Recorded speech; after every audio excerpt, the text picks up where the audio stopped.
स्वामी जी को मेरा सादर प्रणाम। प्रणाम प्रणाम। भगवान हुए, कभी देवी जी, कभी माता रानी, कभी खाटू श्याम, कभी बजरंगबली। तो क्या एक कोई ऐसा है भगवान कि हम उनको ही अपने ये करें? सारे भगवानों में तो हमारे एक होना ही चाहिए ना। कहीं इधर गए उधर गए, क्या करें? इसके लिए हमारे एक प्रश्न है। ये प्रश्न जो बहन एकता का है, ऐसा कितने लोगों के मन में यही प्रश्न? और कोई इस बात को जानते हैं, समर्थन करते हैं? एक बार एकता के लिए जोरदार ताली। बहन जी ने एक बड़ा अच्छा सवाल किया कि किसकी पूजा करें। कोई स्वामी दिव्य सागर आएंगे, कहेंगे देवी माँ की पूजा करो। कोई दूसरे राम कथा वाले आएंगे, कहेंगे राम जी की पूजा करो। कोई कृष्ण भक्त वाले आएंगे, कहेंगे कृष्ण भगवान की पूजा करो। कोई साईं बाबा वाले आएंगे, कहेंगे साईं बाबा की पूजा करो। कोई निराकार वाले आएंगे, कहीं ना ना ना ना ना, कोई मूर्ति पूजा मत करो, निराकार की पूजा करो। है कि नहीं?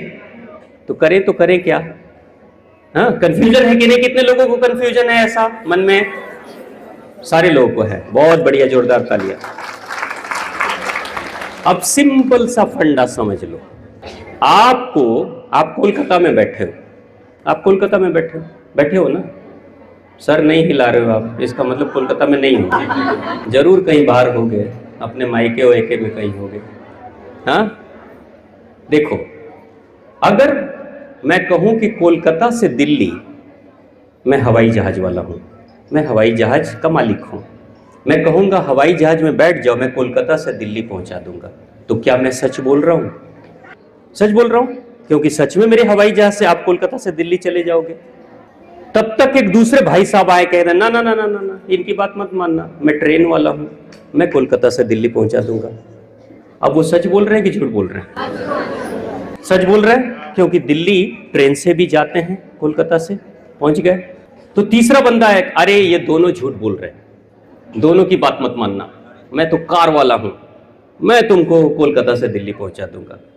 वो तीसरा व्यक्ति सच बोल रहा है, झूठ बोल रहा है? क्योंकि कार से भी दिल्ली जाते हैं, समय ज्यादा लग सकता है, लेकिन जाते तो हैं कार से। अब चौथा आएगा, अरे बाबा क्यों पड़े हो इनके चक्कर में, ये तीनों झूठ बोलते हैं, बिल्कुल मत मानना, हम तो हैं ऑटो वाले, मैं तुम्हें कोलकाता से दिल्ली पहुंचा दूंगा। अब एक बात बताओ, वो सच बोल रहा है, झूठ बोल रहा है? सच बोल रहा है। पहुंचेगी कि नहीं ऑटो? धीरे धीरे धीरे धीरे करके ही पहुंचेगी, हफ्ते भर में पहुंचेगी, 10 दिन में पहुंचेगी, 1 महीने में पहुंचेगी, लेकिन पहुंच तो जाएगी ना। ऑटो भी दिल्ली पहुंच जाएगी। अब तब तक पांचवा आदमी आएगा, कहेगा अरे सारे झूठे हैं, सच्चा ज्ञान किसी के पास नहीं, मेरे पास हो, मैं बैलगाड़ी वाला हूं, मैं बैलगाड़ी वाला हूं, मेरी बैलगाड़ी में बैठो, आराम आराम से झूम झूम के, बैलों की घुंघरू सुना सुना के मैं तुम्हें कोलकाता से दिल्ली पहुंचा दूंगा। तो बताओ वो झूठ बोल रहा है कि सच बोल रहा है? सच बोल रहा है। अरे भाई 6 महीना ही में पहुंचाएगा, लेकिन पहुंचा तो देगा वो भी दिल्ली। कोई छठा आदमी आएगा, कहेगा सारे झूठों के चक्कर में क्यों पड़ गए, मेरे साथ चलो, 2 कदमों से मैं पैदल चला के तुम्हें कोलकाता से दिल्ली पहुंचा दूंगा। वो सच बोल रहा है कि झूठ बोल रहा है? पहुंचा देगा, 6 महीना में पहुंचा देगा, साल भर में पहुंचा देगा, लेकिन वो भी पहुंचा देगा। ये सब क्या है? ये रास्ते हैं। वायु मार्ग हवाई जहाज का रास्ता, रेल मार्ग रेल का रास्ता, कार मार्ग कार का रास्ता, सड़क का रास्ता, रोड का रास्ता, 3 पहिया यानी ऑटो भी सड़क का रास्ता मार्ग है, और पैदल भी है, और बैलगाड़ी भी मार्ग है। मार्ग को ही, उसका ही एक पर्यायवाची शब्द होता है जिसको कहते हैं पंथ, पथ, पथ से पंथ बना, पथ से पंथ बना। तो आप बताओ, मैंने 6 रास्तों की बात की, 6 तरीकों की बात की, यानी 6 रास्ते की बात, 6 पथ की बात, यानी 6 पंथ की बात मैंने कर दी। तो पूजा पद्धति के भी अनेक अनेक रास्ते हैं, अनेक अनेक रास्ते हैं। कोई कहेगा राम जी वाले कि हमारे साथ चलो, हम तो पहुंचा देंगे। कोई कहेंगे शिव वाले, हमारे साथ चलो, मैं तो पहुंचा दूंगा। कोई कहेंगे मां भगवती वाले, मेरे साथ चलो, पहुंचा दूंगा। तो पता है वो लोग क्या कह रहे हैं? सारे के सारे सही कह रहे हैं। उसमें गलत कोई नहीं कह रहा है, लेकिन गलत वो है जो सबको गलत कह रहा है और अपने आप को सही कह रहा है, वो गलत है। क्यों? क्योंकि वो ऐसा इसलिए कह रहा है कि सब गलत है, एकमात्र मैं ही सही हूं। ये वो नहीं बोल रहा है, उसका अहंकार बोल रहा है। कहना क्या चाहिए एक गुरु को? कहना क्या चाहिए? गुरु को कहना चाहिए कि आप राम के माध्यम से भी उस अंतिम लक्ष्य तक पहुंच सकते हो, कृष्ण के माध्यम से भी पहुंच सकते हो, मां भगवती के माध्यम से भी पहुंच सकते हो। मर्जी आपकी है, जिसमें सुविधा लगे उसी रास्ते को पकड़ लो, वहीं जाओगे। सब तो दिल्ली ही पहुंचेंगे, चाहे माध्यम कोई भी हो। समय आगे पीछे हो सकता है, लेकिन एक ना एक दिन सभी पहुंचेंगे। जो कछुए के चाल से चलेंगे वो भी पहुंचेंगे, जो खरगोश के चाल से चलेंगे वो भी पहुंचेंगे। अब समस्या कहां आती है बहन जी? समस्या आती है कि आपने एक गाड़ी पकड़ ली, दिल्ली जाने वाली 4 व्हीलर यानी कार आपने पकड़ ली। अब कार में आप चल रहे हो और कोलकाता से निकले, बिहार पहुंच गए। तब तक कोई उधर से हवाई जहाज वाला हेलीकॉप्टर लेकर आता है, मंडराता है, धड़ धड़ धड़ धड़ धड़ धड़ करते हुए आता। अरे क्या चल रहे हो कार में, आ जाओ इधर, टांग लेता हूं, सीधा एयर लिफ्ट कर लेता हूं, तुमको सीधा दिल्ली पहुंचा दूंगा। आप सीधा वहां से दौड़ती हुई कार से छलांग मारते हो और सीधे हेलीकॉप्टर पे जाने की कोशिश करते हो। ना हेलीकॉप्टर पे पहुंचते हो, इधर कार भी छूट जाती है, बीच में मेंढक की तरह गिरते हो, अपने आप को घायल कर लेते हो। तो ये गलती उस कार वाले की है, हेलीकॉप्टर वाले की है कि आपकी है? देखो, दोनों अपनी अपनी मार्केटिंग कर रहे हैं, दोनों अपनी अपनी कार वाले भी मार्केटिंग कर रहे हैं और हेलीकॉप्टर वाले भी मार्केटिंग कर रहे हैं। प्रोडक्ट तो आपको लेना है ना भाई। अब बताओ, 2 नाव पे पैर रख कर नदी में जाओगे, फिर क्या होगा? टंगड़ी का क्या हाल होगा? 2 हिस्से में जरासंध की तरह हो जाएगा कि नहीं? आप स्कूटर चला रहे हो, आप कार चला रहे हो, बार बार गियर चेंज कर रहे हो, कभी 1, कभी 2, कभी 3, कभी 4, कभी बैक गियर, आगे पीछे, कहां पहुंचोगे? नहीं पहुंचोगे ना। ये गियर क्यों चेंज करना?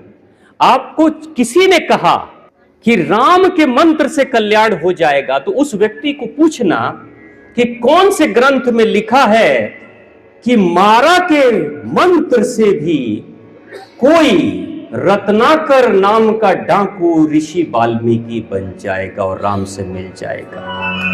ऐसा कहीं लिखा है? ऐसा कहीं लिखा है किसी ग्रंथ में? अरे उल्टा मंत्र जाप किया था, राम नहीं बोला था, मारा मारा जाप किया था और तब राम से मिल गए थे। राम के लिए शब्द महत्वपूर्ण नहीं है, अपनी चेतना को ऊर्ध्वगामी करने के लिए, चेतना की उन्नति करने के लिए शब्द बहुत महत्वपूर्ण नहीं है। आपका भाव कितना गहरा है वो सबसे ज्यादा महत्वपूर्ण है। भाव से भगवान का संबंध, भाव से भगवान का संबंध है। जैसे ही आपकी भक्ति हो रही है और किसी ने कह दिया कि छोड़ो इस पूजा को, आप ये पूजा करो, इसका मतलब आपने गियर चेंज कर दिया। आपने मत बदलो स्पीड।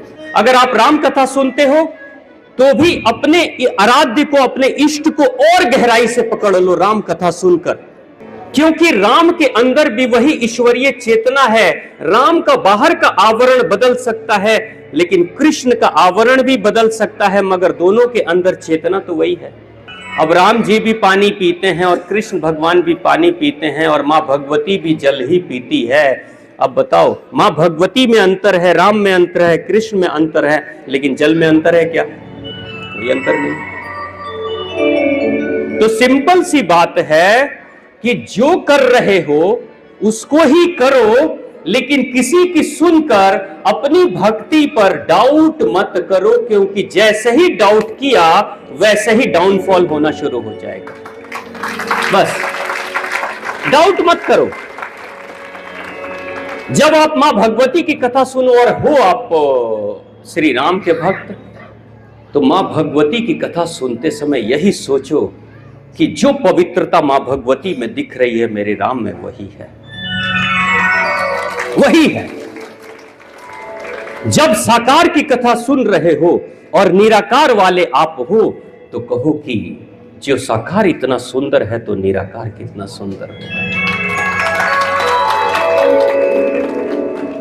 कभी द्वंद्व मत करो। अब द्वंद्व करते कौन है, मैं आपको खुल के बता दूं, ये लोग कौन है द्वंद्व करने वाले।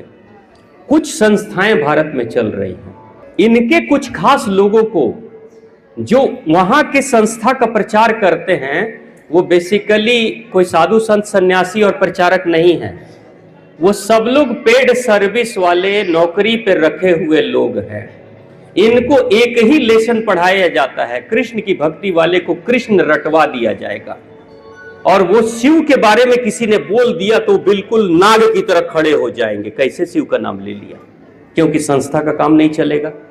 लेकिन कोई निराकार वाला है तो निराकार वाला निराकार का ही प्रचार करेगा। जैसे ही कोई कहेगा मूर्ति पूजा करने से क्या मैं वहां तक पहुंच जाऊंगा, वो कहेगा नहीं, बिल्कुल नहीं, बिल्कुल नहीं, मूर्ति पूजा बिल्कुल मत करना। क्यों? क्योंकि उसको निराकार का प्रचार करना है। He is the marketing person of निराकार संस्था, मार्केटिंग वाला है वो। उसको अध्यात्म से कोई लेना देना नहीं, अपने गुरु और उसके फिलॉसफी का प्रचार करना है। तो किसी को किताब बेचना है तो किसी को उसके सिद्धांत का प्रचार करना है, बस इतना ही है। लेकिन कोई सच्चा संत होगा ना, तो मीरा जी आएगी संत रैदास के पास, कहेगी कृष्ण से मिलना है, तो वो चरणामृत उठाएंगे और कहेंगे ले तुझे ये चरणामृत कृष्ण से मिला देगा। लेकिन कोई दूसरा भक्त आएगा और कहेगा कि मुझे शिव से मिलना है, तो वही चरणामृत उठाएंगे और कहेंगे ले तुझे शिव से यही चरणामृत। क्योंकि जो संत होता है ना, वो अपने अहंकार को शांत कर लेता है, भेद उसमें कुछ नहीं होता। आप कहोगे मैं राम को मानता, मैं मां को नहीं मानता, मेरे हृदय में उतनी श्रद्धा, मानते तो हो ना, भक्ति तो है ना, प्रेम तो है ना, यानी कि आप महान आत्मा, आप महान आत्मा। तो बहन जी, भेद कुछ नहीं। आप जिस रास्ते पे चल रही हो, जिसमें आपकी श्रद्धा हो, उसी में और आगे बढ़ो। मैं मां भगवती से प्रार्थना करता हूं कि आपको मां भगवती राम से मिला दे, तो कृष्ण से मिला दे, तो साई से मिला दे, तो निराकार से मिला दे, तो शिव से मिला दे, सबसे आपको मिला दे। मेरी मैया तो वो है, मेरी माता तो वो है जो एक माँ है लेकिन अनेक संतान है, सबके रूप रंग और व्यवहार विचार बदल गए, लेकिन माँ ने कभी भेद तो नहीं किया। माँ कभी भेद नहीं करती।